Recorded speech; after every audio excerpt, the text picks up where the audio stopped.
What's up, guys? It's King Daddy D-Mac, and welcome. Shut up, Lucas. Yeah, whoop. Today, guys, welcome back to the Grower Show, and we are talking about relict populations of plants, which essentially is a population of plants that once was widespread and has become very small, isolated populations.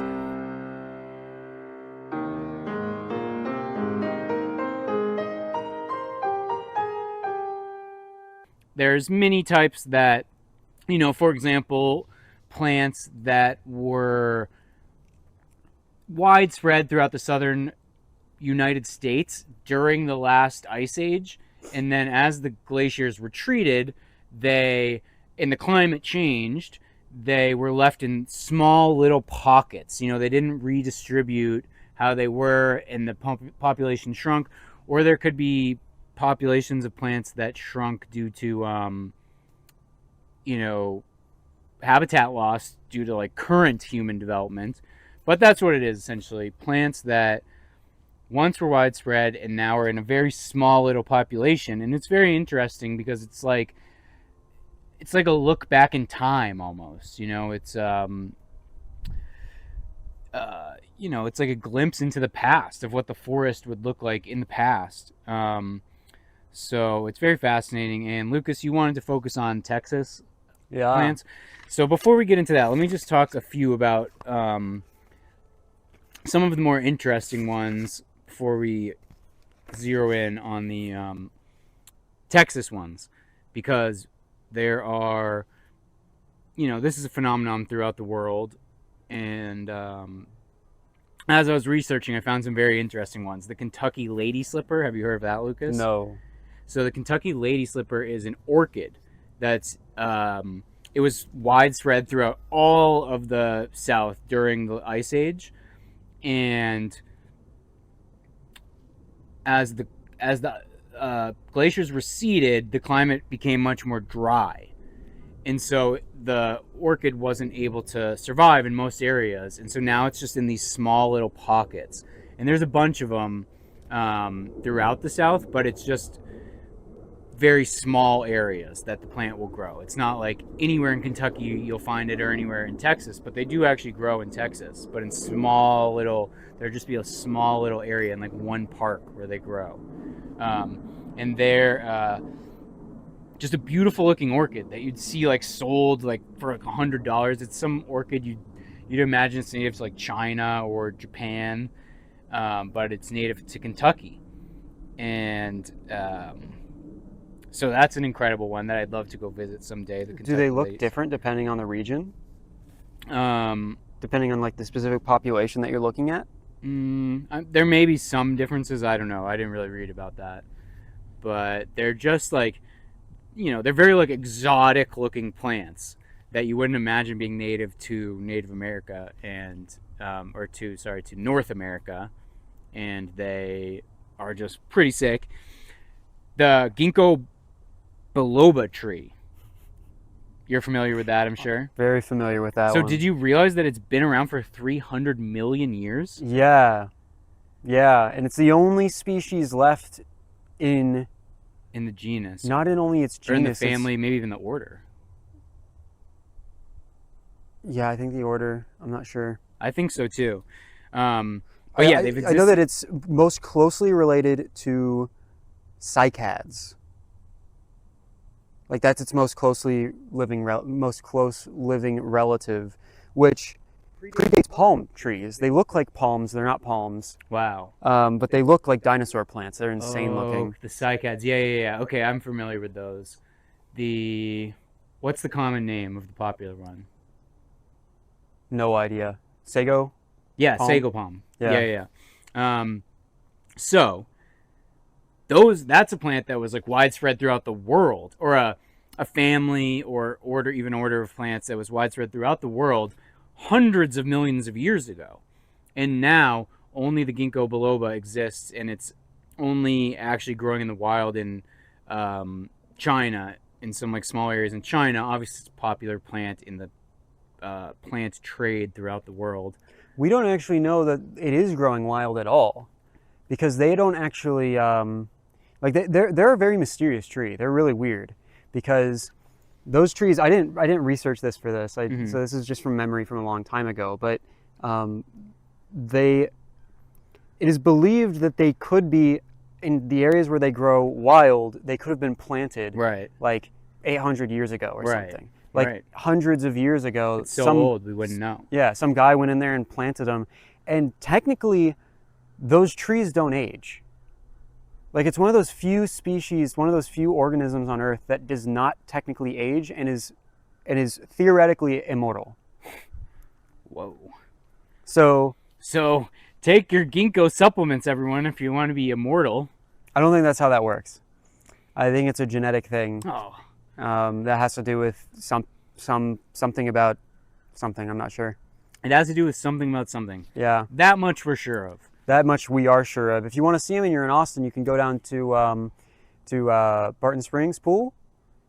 The entrance to Barton Springs Pool, you go walk right across that little parking lot. There's a row of them. Really? Yeah, right along that hill. Wow, beautiful. Yep. So that's fascinating. That's one that's like, it's not even necessarily exists in a small population where it survived.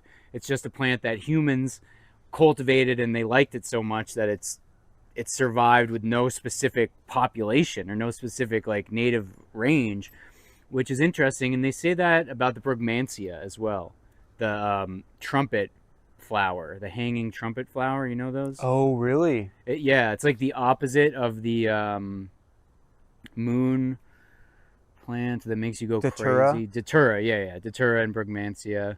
Datura's, the flowers are upright. Brugmansia, they hang down. They say that too, that no one knows where it's native to anymore because it's been just cultivated for so long. But the relict population that intrigues me the most is the redwoods. You know, they have the coastal redwoods in California and then the giant sequoias, which are in further. And, dude, I just drove through the redwoods for a brief period once, and it's like looks like night in there in the middle of the day. It's like the thickest, like craziest forest I've ever seen in my life. So I really would like to go up there and explore that further. But, you know, it used to be a much bigger range. I think the coastal redwoods were, you know, down the whole west coast basically, and now they're in smaller pockets. And there's families of related trees. There's, in Patagonia, there's a cypress forest.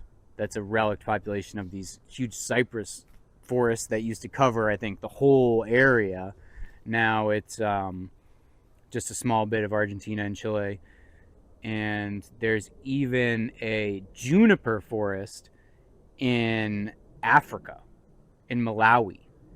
And it's, you know, it would be like similar to this almost, but it's... Malawi is that one in South Africa bordering Mozambique, right? The long, skinny one?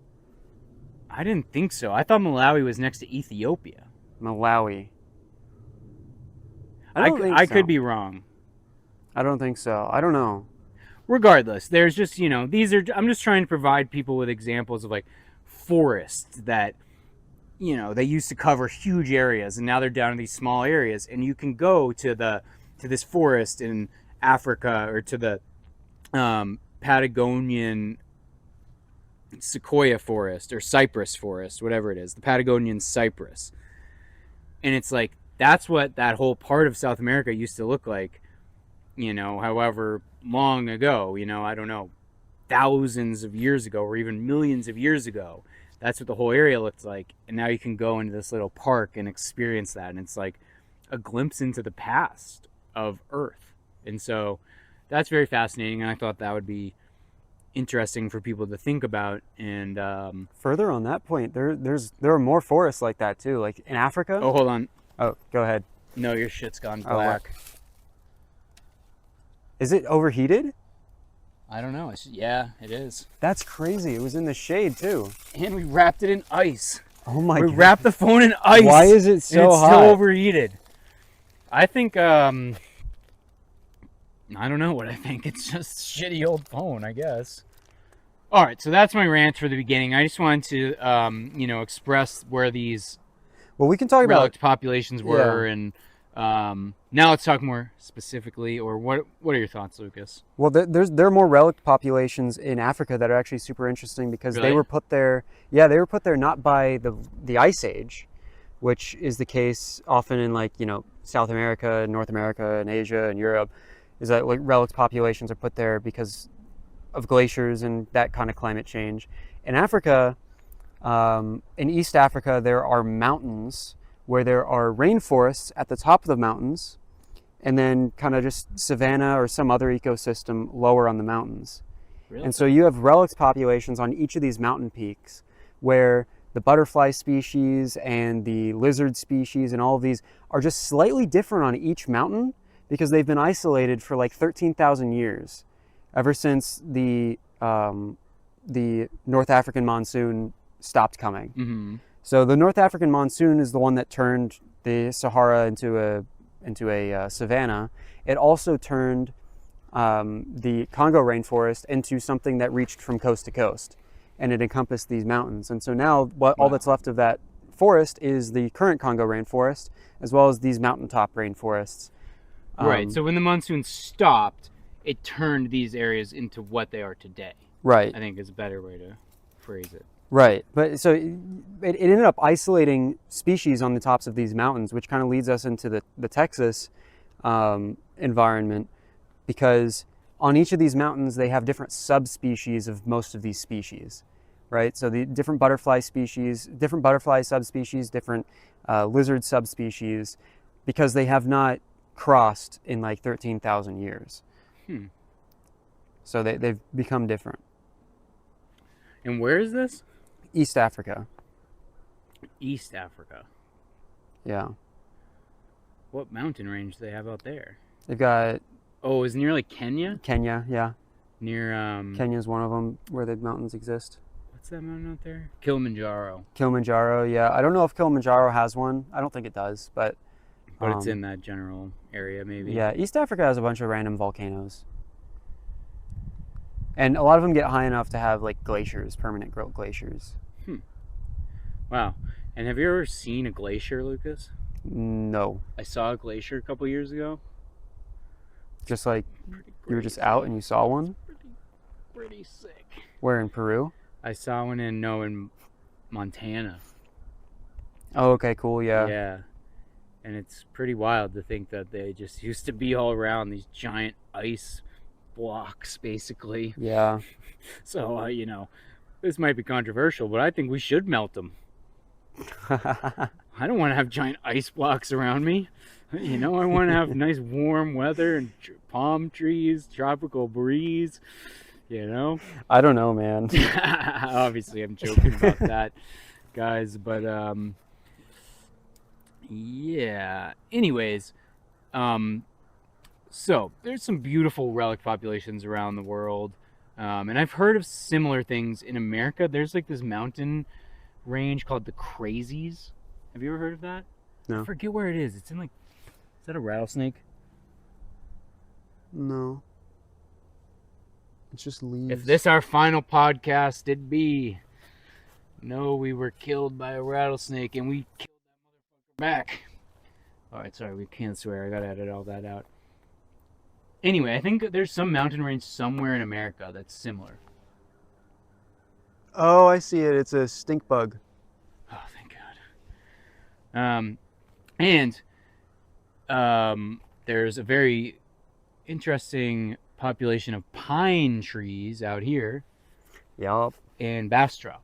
Yeah. So that's the only one I had knowledge of. So take it away, Lucas. Inform me of the local. Those are the Lost Pines loblollies.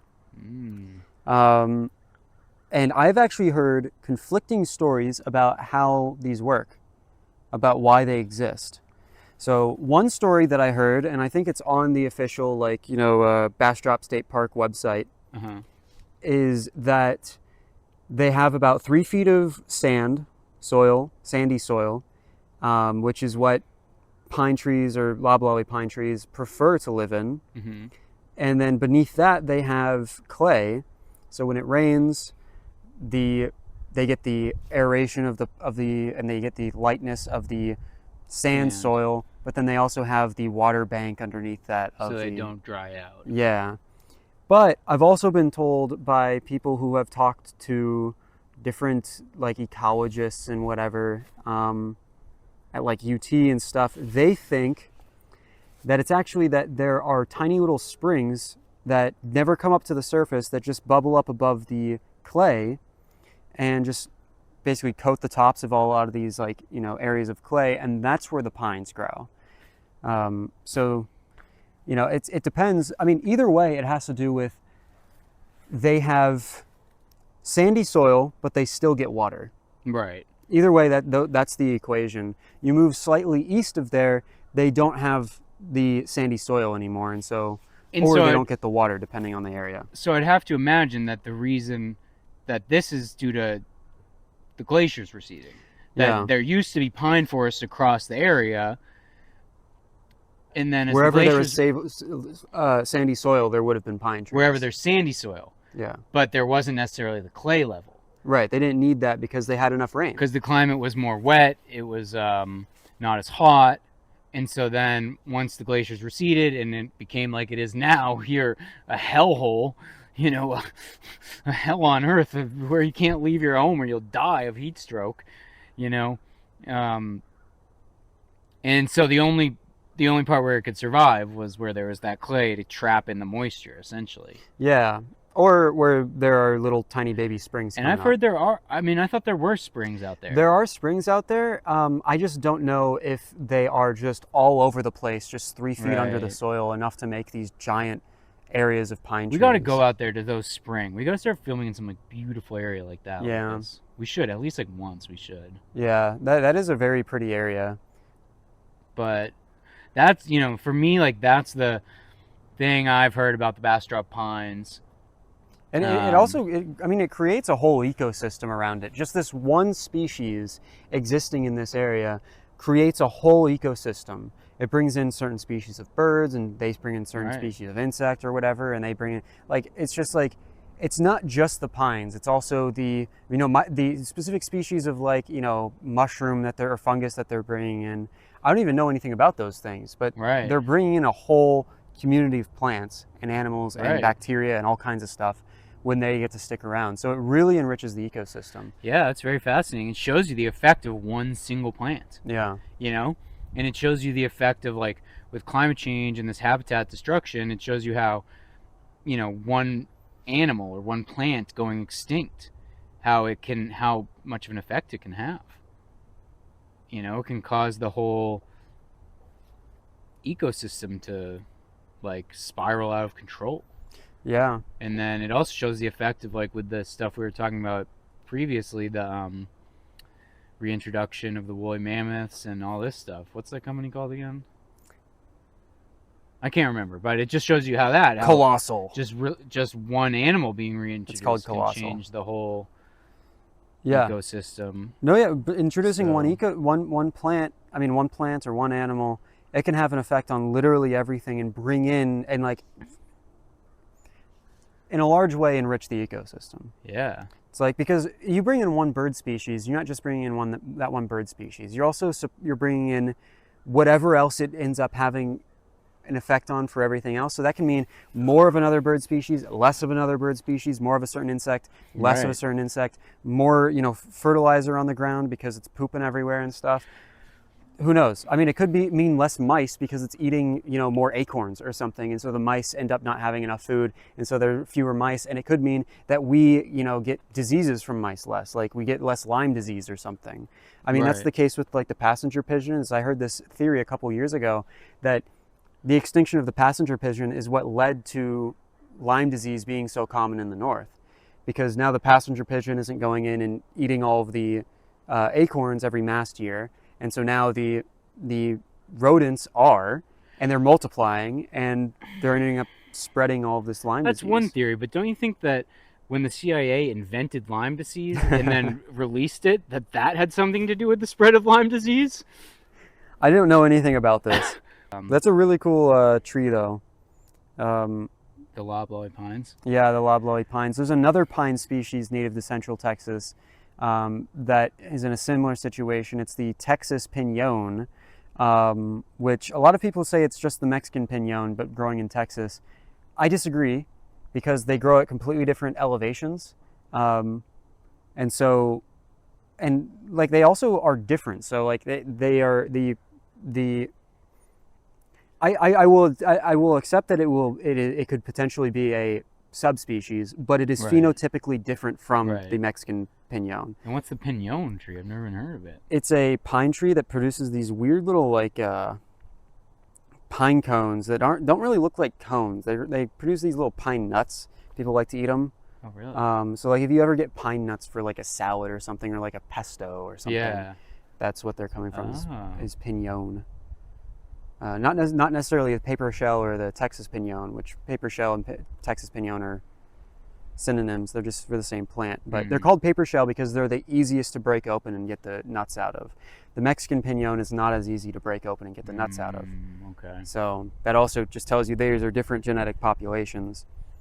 But can it also be that this whole idea of relict populations, that it's this huge area and then it goes into this small area, couldn't it also happen twice? Like say there's this huge area of the pinons and it goes like this. There's one relict population in Mexico and there's one relict population in Texas. And over time they adapt to be quite different. That's exactly what happened. Okay. That's exactly what happened with the loblollies as well. So the loblollies in Bastrop are the Lost Pines loblollies. Mm-hmm. They are phenotypically different, arguably, from the standard, loblolly, which lives in East Texas and throughout the rest of the United States. I think the loblolly itself is like the second most common tree in the entire United States, only behind, I think, the red maple. Really? Yeah. Wow. And so there's the main population of loblollies, and then there is the Lost Pines loblolly. It's called the Lost Pines because they live all on their own. Mm-hmm.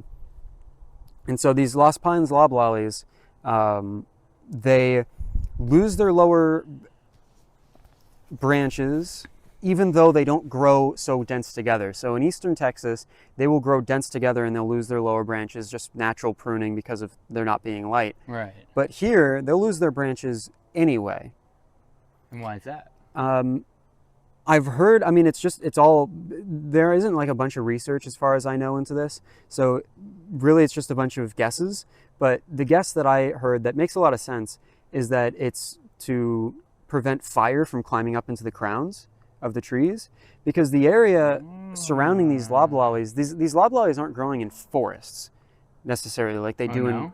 there are some like denser areas that would be technically forest land, but in eastern Texas they grow in like dense forests. Right. Over here they're interspersed with like post oak savanna, and so like and a lot of times they grow really spread out in like meadows and stuff, and so it's like there's constant fire going through there. Historically, forever there's been fire going through there. Yeah, didn't like a large 2011 there was a huge fire, like portion of it that burned? destroyed like 90% of the park or something like that. 90%? Yeah, there are very few Wow. very large pine trees left in that park. So it also just shows you there may be these relic populations that have existed for thousands of years. They still could be just wiped out like that. Just because they've lasted 1,000 years doesn't mean in the next 10 years they might not go extinct. Well, my So theory go about visit them now while you can. My theory about why that happened is because we allowed those trees to grow into proper forest. I don't and think that we they didn't naturally rake the forest floor. I don't think that we needed to rake the forest The floor. president said that we did, Lucas. I don't know if the president is the authority on this. We But have to talk about this every week. Oh, the president doesn't know about raking the forest. yeah, we might have to talk about it every week. But like the forest, like they're not supposed. I don't think this is my theory. This is just out of my head. I don't think that they're supposed to be growing in forests in Bastrop County.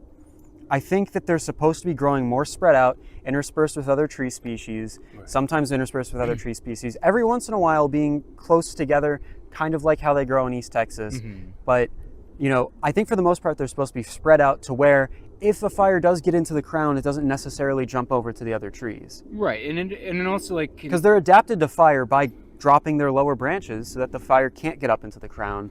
It makes sense that they would also grow further apart too. But it makes sense that in in like the Sam Houston forest, which is probably where they grow, like that area, I'm assuming. Mm-hmm.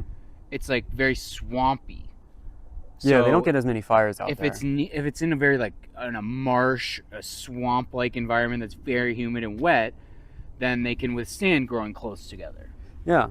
So in pockets they may grow close together in these very wet areas. A savanna is only a savanna because it gets fire.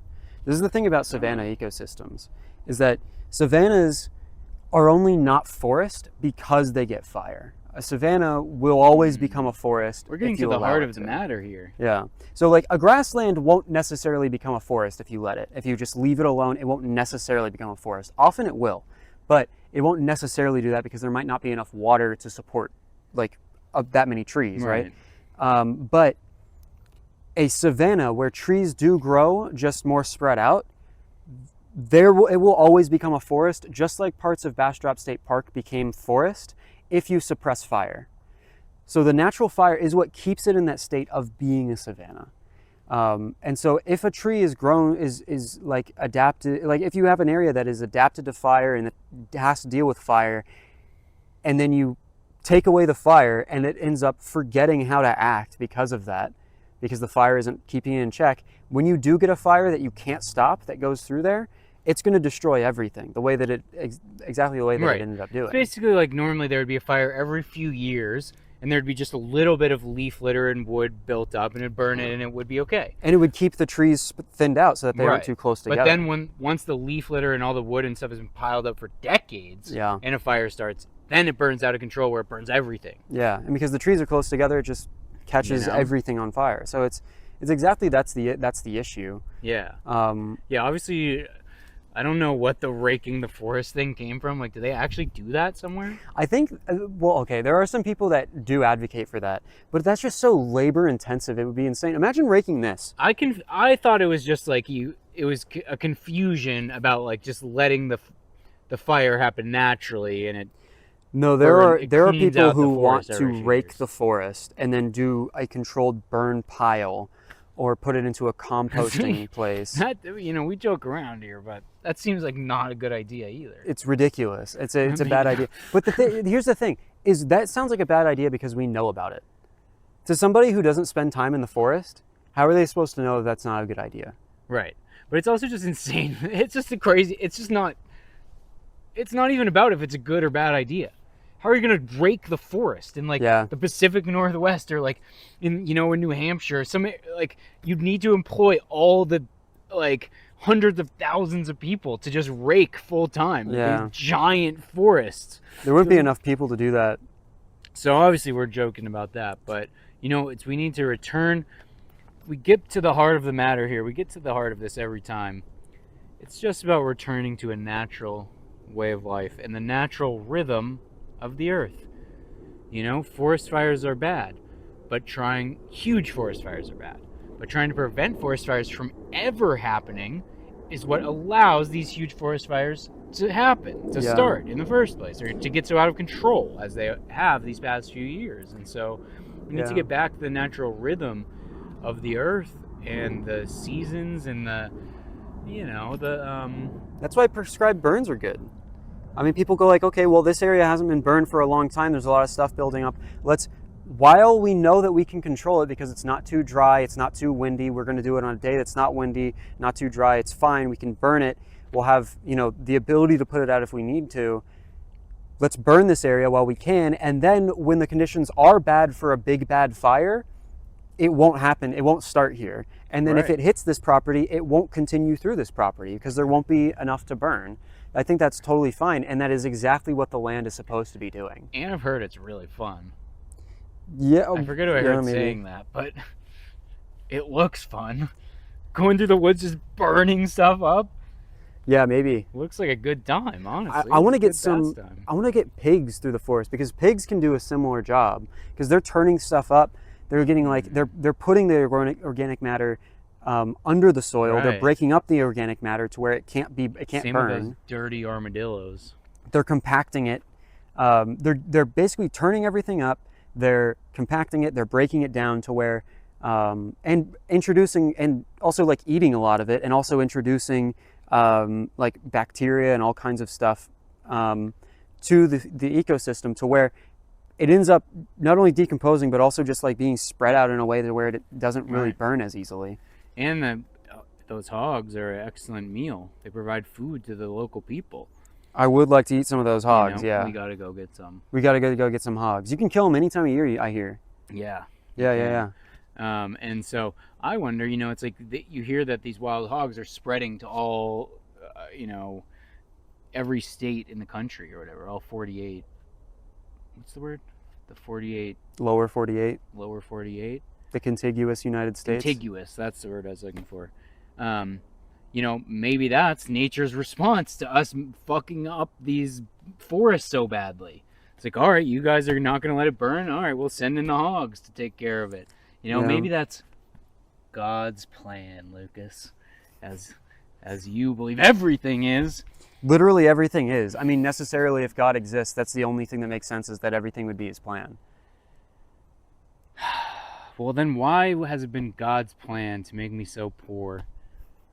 Somebody had to be poor, so that man. I can overcome it and then make a change in life, as that make could a very change well in be the it. world once I become not poor, because I've struggled with poverty so much that I now know the struggle of the common man. That could very well be it. Interesting. That could legitimately be it. All right, I'll be coming to church with you next week, Lucas, because, man. No, we won't know until it happens. So. All right. Well, I mean, I saw this story online. It was this guy who his son, two of his sons were born like totally retarded and broken physically, and he had two other sons that were normal people, and like they had like a make-a-wish, because the two screwed up ones were dying. Holy sh! And so they had a make-a-wish thing where they went to Disney World. That was their wish? Yeah, they wanted to go to Disney World. Did I not tell you about this? You might have, but I can't They went to listen to Disney everything World. you're saying all the time. They went to Disney World, and the two kids that were normal, they took care of the other two the screwed up ones, and the two ones that were normal didn't even really get to ride very many rides or anything. They didn't really get to enjoy their day. You did tell me this story, yeah. Yeah. And so, but I don't remember it. I wasn't listening. But the point, like, it's like, okay, and then those kids died later, right? Or I think at least one of them died later. And everybody was like, what's the point in that kid existing in the first place? Like, why did this child have to be born with a broken body and a broken mind? Well, because he taught his brothers how to love. You know, self-sacrificial love. Compassion. Taught them compassion, taught them empathy, taught them... One of the greatest lessons we need to learn on this earth, people, because the violence has gone too far, the hate has gone too far, and we here at the Growers Show, we stand for peace and love. So we'll say that right now. Yeah, those two boys are going to be better off. Those two normal boys are going to be better off for the rest of their lives because they had that experience, because they had a brother like that. And so that kid left a net positive on the world in a way that like no normal kid could have. If he was normal, it would not have worked. He wouldn't have had that effect. But he could only have that effect because God gave him that specific role, that specific special role. So do you believe in God's plan due to the song by Drake? Is that what turned you on to the whole thing? No, I'm not a Drake fan. That's not what I heard. That's not what you heard? Who told you I was a Drake fan? All right, I'm just joking. I didn't hear otherwise. But anyways, are there any other relict populations you'd like to discuss? There are so many in Central Texas. Please. Here in the Hill Country, we've got another one called... Let me check the thing. Keep going. We've got another one called Uvalde Bigtooth Maple. Uvalde Bigtooth Maple is a maple tree that is a subspecies of the bigtooth maple. And if you're from the western United States, then you probably know this tree because it grows basically all over the mountains. Not in the higher elevation areas, but you know, it's like if you're in Utah, you definitely know it. Oh yeah. It used to grow when the climate was different, when we had the glaciers came down further, it was cooler, it was wetter in Texas, Central Texas. The trees grew contiguously across basically the Southwest, down through Texas, through Central Texas. But since the climate changed, they were only able to grow in particular canyons, specific canyons that were facing the right way to where they were creating the right kind of microclimate that created the right conditions as far as like water went, as well as sunlight and heat. So you walk into these canyons with these trees, and it actually feels different in the forest. It feels like cooler and more humid during the summer. I haven't been there in the winter. How far away is this place? 2.5 hours, maybe 3 We hours. gotta start going to these places. No, yeah, this is a beautiful place. It's. We should do a tour of it. Actually, we should go there and film. Like, Yeah, we could go in October. That's We when they should- really normally, should. or November. I think it's November. it's when they far to usually go. drive, but It's not that bad. we should. Everything's that far away in Texas. It's not worth even Yeah. thinking about a 3-hour Yeah. drive. All right, we'll drive your car. Yeah, we can drive my car's car. all fucked up. But yeah, it's a really cool plant. It only grows in a few canyons in the kind of like the southern part, just like north of San Antonio, and you can actually see it on a satellite map. It's darker green in these valleys where it North lives. of San Antonio? Chris? Yeah, north of San Antonio. So what's the 2.5 hour place? How far away is San Antonio? Is like 2.5 hours. No, it's like 1.5. At night. Okay, yeah. Well, this is not. First of all, it's not on. Like about 3-4. It's not on the freeway, so you can't drive 100 miles an hour. It's like twisty, turny, hill country roads. Okay, still, it's not quite as far away as I expected. It might be a little closer. I don't know exactly how far it is. I think it's like 2 hours, 2.5 hours. I don't know. All right. Um, We'll go there. So stay tuned for our video on the relic population of. We should go to Bastrop and film a video there, and Uvalde or wherever you're talking about. We'll go there. yeah, I think Although the area is it's not called a great town Vanderpool. name. Well, we wouldn't be going to Uvalde. I don't even know if we'd be in Uvalde County. Yeah. We'd be going to an area called Vanderpool. UV. I mean, starting a word with UV. I think it's a Spanish word. It's I think. un-American. Yeah, it's not right. Well, I mean, we made it American by pronouncing it like Texans, which is Uvalde instead of Uvalde. Uvalde? I don't even know how they pronounce it. It's Uvalde. I don't know either. It's Uvalde. It's Guadalupe. It's Uvalde. It's San Antone. It's Guadalupe actually. But if you have to pronounce the down E, to old San Antonio. yeah, you got to San Antone. It's San Antone. It's not San Antonio. Shout out to Johnny Cash's Ghost legend. All right, what's the next? Let's keep it going. What's the next plant?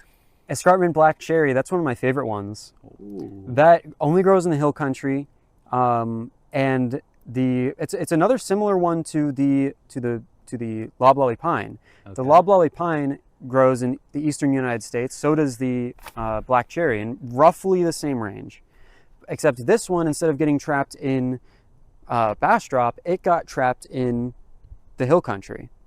And so it actually grows in the hill country for similar reasons as the big-tooth maple. And so the escarpment black cherry grows in like canyons and valleys. It doesn't really grow like in its native, and it's in the rest of its range, in the standard version of the species, in its range. It doesn't like growing in canyons, as far as I understand. Mm-hmm. Something about disease or like waterlogged feet or something. I don't know. Right, because if it's a wet area in the canyon, it's gonna be too wet. Yeah. But if it's here, a dry area, the canyon is gonna be the area where it's just wet enough that it can survive. Yeah. And we have to go there too. I've never been to any of these places in Texas, Lucas. I'm realizing. Yeah, but these are pretty cool. And I'm not sure, to be honest, I'm not sure if it's actually phenotypically different from the rest of them. They do look different here. So they grow like crooked. They don't normally grow straight up. They normally grow crooked. Often they're like multi-trunked. They don't ever really get that big. They often get thick, but not that big. While in the rest of the country, they get really tall, like 100 feet tall sometimes, and they don't really, bush out as much. What are they called again? Black cherry. And do they grow fruit?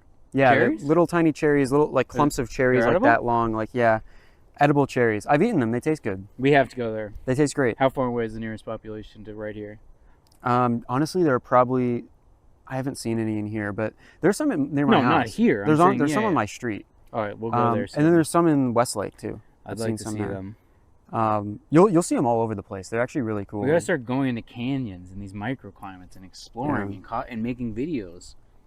Yeah, these guys are really cool. I'm not sure if how genetically different they are. I know that the eastern black cherry does not grow as well here. I know, like I Right. planted one at my mom's house, It's doing fine. My mom lives in Bastrop, so it's not interfering with this genetic population. They're not going to cross or anything. But the ones here, I know that if you planted just like an eastern black cherry, I don't think it would be able to naturalize into our forests, while the native does. And so they're obviously genetically different. I don't know if they would actually look different if they were grown side by side in like East Texas. If you took like a escarpment black cherry and you planted in East Texas, I don't know if it would look any different from the standard eastern black cherry. But this one, instead of growing in a specific part of the hill country, like the paper shell pinon, which only grows in like the far west hill country, or the Uvalde bigtooth maple, which only grows in like kind of the middle south of the hill country. This one just kind of grows along the entire escarpment and then grows like inward, and so in like a half circle shape almost. And so this one's kind of more general. All right, we'll go see those. I forgot to mention about the Uvalde bigtooth maple. The Uvalde bigtooth maple, their leaves, the tips, how you can tell that it's an Uvalde and not a normal one, because both of them can be sold in Texas. I know most of them are Uvalde bigtooth maples when you find them being sold here, but sometimes you'll find one that is not. How you tell the difference is that the native ones have rounded tips, while the ones from rounded tips to their leaves. If they're from like the Southwest, they'll have more pointy tips to their leaves. I'm not sure what that's for. It might have something to do with like heat. I think it does, yeah. Or maybe drought or something. I think it does. I feel like you see that more in desert plants. Like rounded leaves that used to be pointy. I'm not sure. I mean, you see it also in the other native maple species, the box elder. Box elders grow in savannas rather than like in forests. I think they also grow in forests, but mostly in savannas. And they have like rounded tips, while you see all the other maple trees and they have all got like points. Interesting. So I'm not sure. I don't know. I'm not sure either. So you got any more or what? Well, let's think. Yeah, there are Texas mulberries, which are really rare and weird. I'm not really sure if it's technically a relict population or not, but they only grow in like the hill country, and I think they grow in northern Mexico too. Wow. I'd like to get some. I've got one growing at my house. And do you run around the mulberry tree? No. Isn't that some nursery rhyme or something? Nursery rhyme, you do something around the mulberry tree? I don't know. I didn't grow up very cultured. Yeah, you could say that again. No, yeah, my family abandoned their own culture, so I've had to reach into my genetics and find the aspects of my culture that I wanted to keep. Yeah. Unfortunately. Yet, you claim you're from Texas all these generations, yet I've never seen you smoke a brisket, Lucas. How do you answer that? How do you explain that? I don't know if that's like, I think that might be more of a stereotype than it is an actual thing. Like, I don't know, man. You're going to make me cry, Lucas. You don't respect meat. Do you even respect meat, Lucas? Oh, I respect meat. I respect meat. A lot of Texans... Do you even respect a smoked brisket, Lucas? I do. I absolutely do. Brisket. What about a beef rib? Barbecue in Texas is way better than barbecue anywhere else. You want to go to Terry Black's after this? I've never been there. You ever had a beef rib? Barbecued beef rib? Not barbecued. I had something like that in Germany once. It was this giant chunk of meat with this giant bone. Yeah, that's beef rib. Except they called it something else. I mean, obviously it was in German, but it wasn't barbecue. It was some it's German too late thing. to go there now. It's like dinner time. So there are people there? Yeah, because it's against my beliefs to wait in line. I think Hot Mulligan might be playing there soon. At the barbecue restaurant. I don't know. Maybe. What are you talking about? I think so. I don't know. It's a restaurant. There's no place for a band to play. They're playing at some barbecue place. I don't remember. I'm not going because it's too expensive. How much is it? Like $180. I've noticed there's a real problem. I think there's some sort of conspiracy orchestrated by Ticketmaster to drive up the price of concert and women. tickets. And women. I wasn't going to say it, but... That guy's moving so slow, man. Anyways, what are the relics populations? Do you have any more? No. Have you heard of Jefferson's tree? I think it's called Jefferson's tree. No.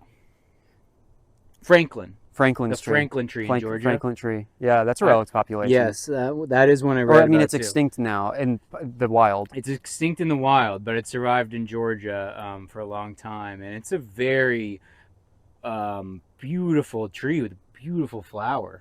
We could actually save that one for another one on species that humans potentially saved from natural extinction. Oh, yeah. Because that could actually be a pretty interesting one. I just thought of another relic population in Texas. Tell me about it. There's the Blanco crabapple, which is also functionally extinct in the wild because all of the ones in the wild are so thoroughly inbred that they can't reproduce. And our dog, Xander, has one. I've got one too. Give it to us. I've got one too. I'm going to bring back that population. Nobody else is doing it. I'm going to do it. Dude, I was starting to think that we should just take like this type of conservation, like we should take it into our own hands. No, yeah, we have to. You know, it's like how they reintroduced wolves in Colorado. This big debate. Like if that was us, we'd just do it. We just do it. And I think we should do it.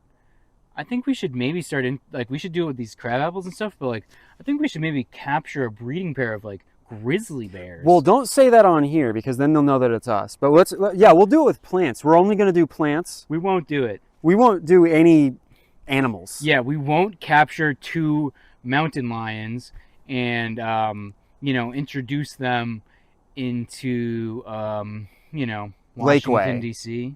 or Washington D.C. Yeah, or maybe downtown Austin. Downtown Austin. We won't be doing this. We would not do that. So we would not do that. We would never do that. But with plants, these and trees, Blanco crab apples, yeah, in captivity or in cultivation, they have enough genetic diversity to reproduce reliably.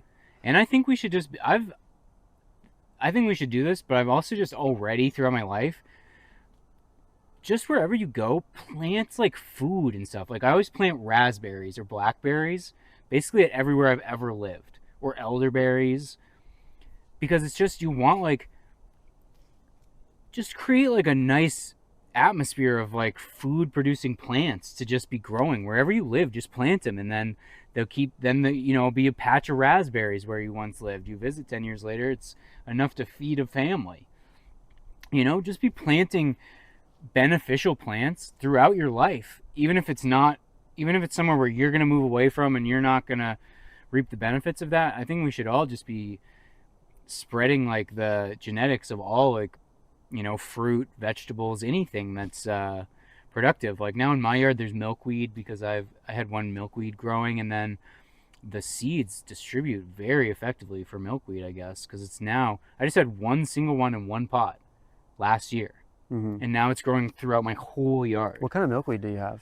I think it's the tropical milkweed. Oh, okay. Yeah, those. So it's not the native one, but now it's like there's tons of those butterflies coming to my yard, the monarch butterflies. Yeah. But it's like we should just have this attitude, I think, with all plants. Just like, yes, we should bring back these populations of plants that once were in this region, but it's like, just fruits and vegetables, plant them wherever they can survive. Plant apple trees, plant raspberries, plant blackberries. Well, that's the only way to have boysenberries. Yeah, there was this one guy, I watched this YouTube video. This guy was like, well, why do you, like, if some like apple tree just comes up in his yard, he's like, I don't get rid of it. I don't pull it up. I don't remove it. And people are like, why? It's a waste of a tree because it's not going to produce good fruit. And he's like, well, how do you know that? He's like, well, and they're like, well, because hybrid apples don't do anything. Like, you need the cultivated, like, grafted varieties, all right? Like ones that are taken, like that are propagated vegetatively. And he's like, well, how did all these other varieties come about? It's because people were crossing them intentionally. What happens if enough of them cross accidentally? If we get enough accidental hybrids, that's where the next like potentially like super apple might come from. I think it's also like very random. You could have them grow and it turns out to be like an amazing eating apple. And then you could sell that. It could turn out to be terrible, but you could have a patent on it. Or you could let it grow and it's bad, but then it produces a fruit that then grows in the neighbor's yard and that turns into a good type of apple. It's like, it's certainly not a waste of a tree. It's definitely not. That's a crazy way to think about it. It's more genetics that can be used in the future to create more robust trees for different climates, right? Because in the future, no matter what we do, the climates are going to be changing, right? No matter what's going to go on, the climates are going to be changing. Right. And so we're going to need to have stable food production in any climate. The only way to do that is to have diverse enough genetics within our different crops to where we're actually able to respond to that without resorting to like GMOs, right? Right. Or like insane, like, you know, environmental engineering. And it's just like there's, you know, what am I trying to say? It's like there's all this food that's grown in these giant like factories, or like even animals in those terrible like slaughterhouses or whatever. It's like there's this huge demand in this country for food, but it's like if every single home had a few different types of fruit growing in the yard, and it like, you know, some perennial even edible plants, other than fruit. It's like, you know, if anywhere you moved, there was going to be some fruit that you'd be buying at the grocery store for a lot of money, just growing in the yard. It's like that, even just that would make a difference, and would provide people with healthy, like natural foods, whole foods. So, you know, we all need to do our part. If you're living in a home where you've never planted any sort of perennial food crop into the ground of your home, then you're a fool. Well, there's a little forest area near my house that's like a gully for a golf course, so it's never going to be developed. Nobody's going to plant anything. Nobody's going to like gully. Yeah, for a golf course. Yeah, it's basically like a little wooded area with like a creek at the bottom. Yes, of it. But golf courses, they use extremely high amounts of Roundup and different pesticides and herbicides. Right. So I wouldn't recommend eating stuff out of it. I wouldn't recommend eating stuff out of it. But it's a good repository for genetics. Right. So you plant things in there, and then you can propagate things out of that. Yeah. Right. But I wouldn't eat it. And did you hear like? And so what I've planted a bunch of stuff in there. I've planted, really? Yeah, I planted, really for example, a mayhaw. It's an archipelago. Yeah. At the golf course near where I grew up, there was a place called the Archipelago. Everyone called it, but it was a very similar thing. It was like this little like wooded area in the middle of the course that was like a no man's land. We used it for mostly smoking bowls at the Archipelago, but you could use it for more responsible matters, such as propagating the local population of native wildlife.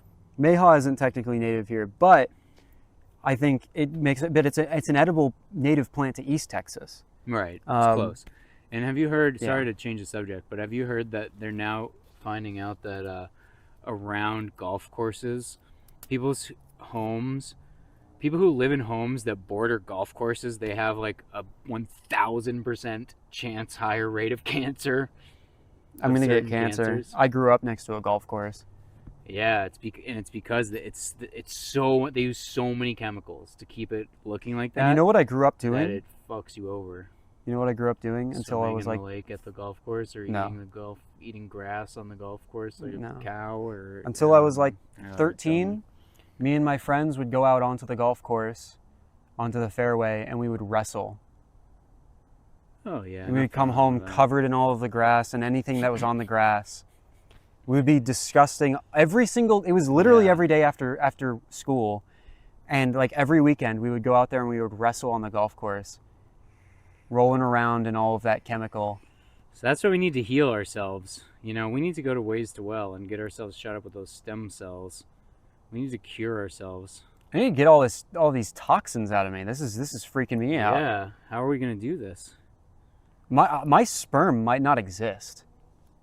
Holy shit. Dude, I've got to get that tested, actually. We've got to go to Ways to Well. That's the premier medical facility in the country, is in Austin. Is it expensive? Yeah. I can't go. To get the stem cell treatment, I think is like $5 or $7 grand. I'm definitely not going to do that. I can't afford it either. Wait, where do those stem cells come from? I don't know. The idea that stem cells are immoral or somehow obtained in a bad way is a myth. So they don't come from aborted babies? No. Okay, then good. Then I can do it. They don't, but they also don't anywhere in the world, and they never did. Okay, fine. That was whatever. Made up idea. Okay, I got it. Okay, I had never actually researched this. Lucas, where I got that from. That's like believing that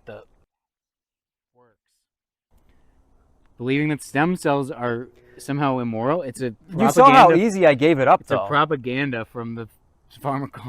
I gave that up so fast. The reason why is because I only heard it from one place, and it was from my teacher because her daughter was training to be a doctor, and she was offered a job to do like stem cell research, and she denied it. She said, "I'm not going to do it because I don't believe in abortion." Yeah, that's crazy.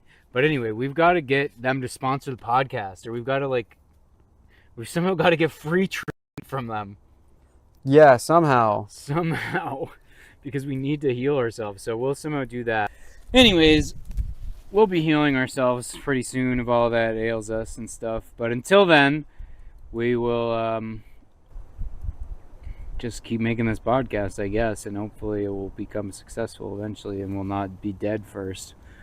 Other than that, I don't know what we'll be doing. Just mostly tending to our crops, tending to the land. And that's about all you can do in this life, Lucas. Tend to the farm. And that's... Tend to our Garden of Eden. Build our ark. Exactly. And yes, we may be building an ark to go move to space. So if you'd like to join us in that conquest, please reach out in the comments. Only redheads and Asians are allowed to move to Mars. Yeah. And, some of my ancestors were Martians already, so it'll be a joyous return to the homeland. Yeah. All right, is that about that? Yeah. Yeah. Thank you, people. We love you. We'll be back soon. And between 1 to 6 weeks, we'll be back once again to bring the knowledge upon you. Don't say that. What? 1 to 6 weeks. Sorry, in 1 week. Or 2 weeks? Or what do you mean? Just say, we'll be back soon. Soon. We'll be back soon, everyone.